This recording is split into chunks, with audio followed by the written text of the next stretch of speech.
Thanks for checking out this horror debate series video. So if this is your first time, you don't know how this works, real quick gonna tell you. Finish off my video, find out my pick for the most disturbing horror movie, and then go over to your friendly neighborhood Uncle Pete's channel, which is linked in my description. Watch his video of the same name, get his pick and all his reasons for choosing that film. Then, if you want to do some participatory stuff, you can come back to my channel, go to the community tab, and vote for who you think had the best argument for their choices. There's also a tie option if you also want to do that, and there have been plenty of people who are picking the tie option, so I just say, good for Uncle Pete. That one's for me. I'll do this one for Uncle Pete. Good on both of us. We're both doing a great job. So, this one, most disturbing movie, I just want to say, all these are opinions, obviously. Every single video I do is an opinion. Especially these debate series, this is all opinion stuff, so there are definitely going to be people who really disagree. And part of that being not the same thing is disturbing to everyone necessarily. We don't all feel the same when we watch movies. Also, what you've watched isn't the same. Like, for example, I have not seen a Serbian film. That is a film I have no interest in watching, so I'm sure plenty of people would pick a Serbian film as their most disturbing. Now, I haven't seen that.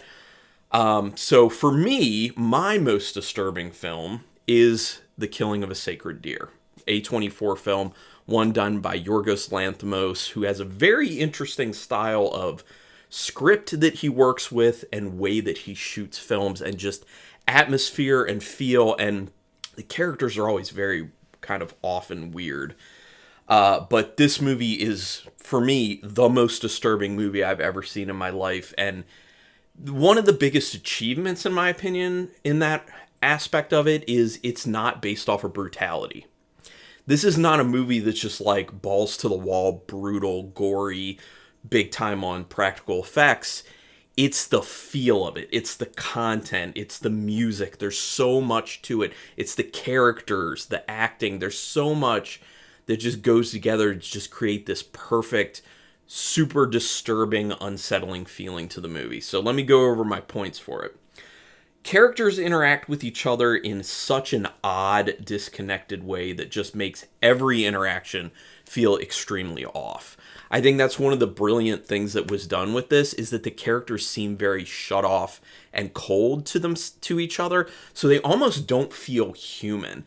And that really puts the viewer into this weird space where you kind of like can't connect with the character necessarily, but then you kind of do. It's more of a thing where like you're not specifically connecting to any of the characters, but you are connecting to what's going on in the film and kind of thinking about what if you were placed in this situation. So the story itself is extremely disturbing and compelling, but the characters force you into this weird space where you just feel unsettled by them and the events of what's going on. So you get pretty much no reprieve in this movie from feeling disturbed and unsettled. My next point is Barry Keoghan, I think is how you might say his last name, Keoghan. He was in like Dunkirk, and he was in The Eternals more recently, which I did not like. The Eternals. Dunkirk was good, but he looks and acts very creepy. I mean, we can all agree that he has a particular look to him that can be played many ways, and that particular look works really well in a disturbing, messed up role like he is in this movie. Also, his acting chops are great. I mean, all the acting chops in this movie are top-notch, in my opinion. But him in particular, he really had to go for that role. He really had to strike this unsettled, but also kind of like not too imposing tone. And it's a situation where he could have gone kind of like too heavy-handed, too sinister with it, but he walks this very fine line of you feeling like he's kind of harmless, but also not harmless at the same time. Very well done, very unsettling in my opinion.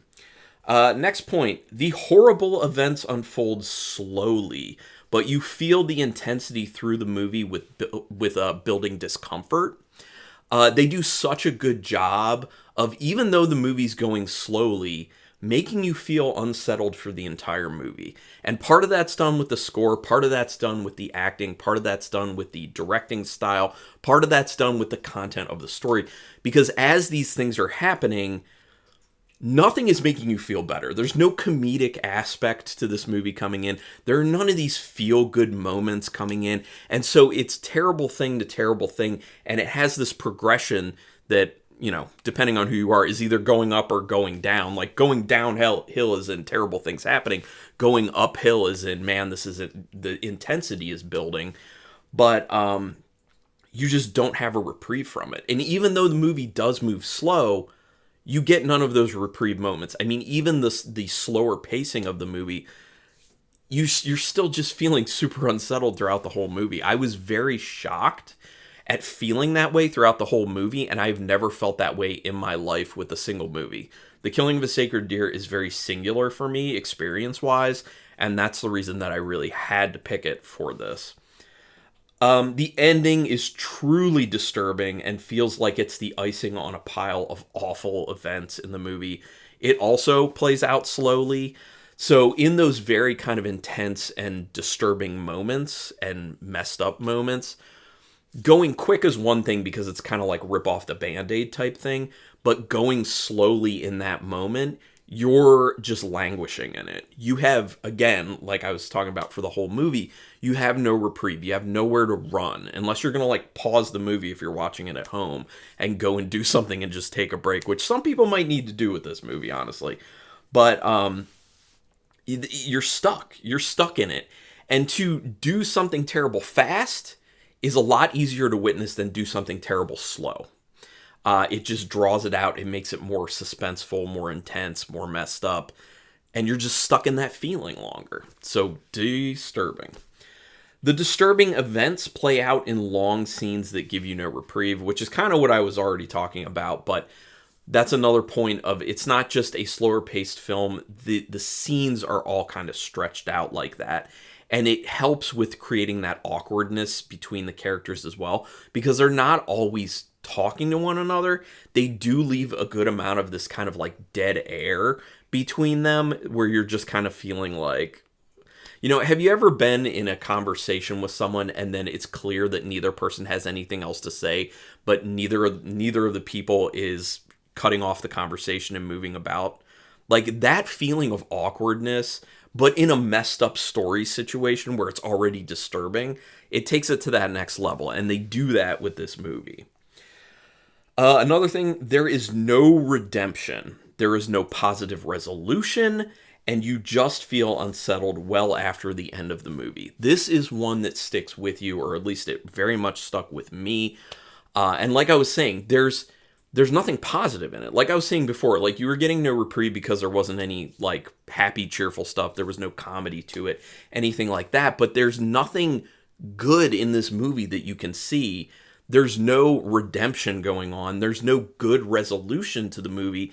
And it doesn't even, like, even with movies where, like, it's all terrible stuff going on, but then you have this kind of, like, upswing at the end where it's like, oh, but there was something kind of hopeful that came out of this, which you can make an argument that there was something maybe a little bit hopeful at the end, but it still feels unsettling and messed up, even with that little nugget at the very end of the film. But in those movies where you have that upswing at the end, you can end on a good note. This movie, you're just down the whole time, disturbed the whole time, and then you end that way. And it's just kind of even worse. So, you know, that's how it is, in my opinion. Then the last thing, the score has a lot of guttural noises to it that help drive that disturbing feeling.